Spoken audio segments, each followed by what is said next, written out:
Hello guys, today I'm going to be decorating a Valentine's inspired cake, but I didn't want to go the regular Valentine's route, you know, the pinks and the reds and the XOXO gossip girl route, you know. I want to do something a little bit different, so I'm going in with this off-white nude color for the base. And let me just run through my thought process while thinking of this cake. So I'm thinking antique, cherub, old vintage, overgrown rose garden. That's where I was going. Are you with me? So I finished scraping the sides with my heated metal scraper just so I can get that perfect base. And then I go in with my 4B piping tip for the shell border. And a lot of you guys were surprised when I say I don't actually have a solid idea when it comes to these content cakes. Like, I think of one thing and then I base the rest of the design around that thing.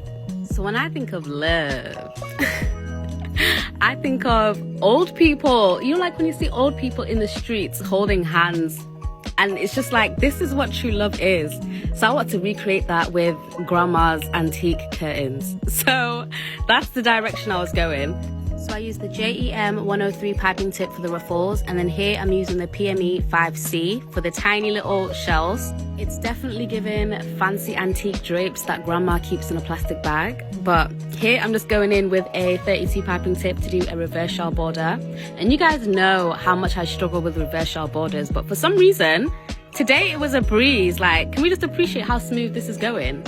Extremely satisfying to watch, if I do say so myself. Thank you. And then I use that same 32 piping tip to do a little shell in between each space or gap of each ruffle.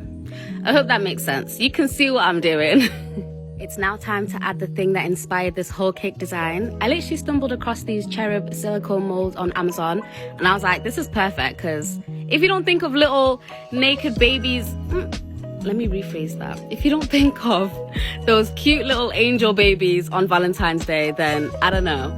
I wish I had some black cocoa powder just so I could lightly dust each cherub with it, and then it would just give it that worn, old statue vibe, but I didn't have any, so just use your imagination.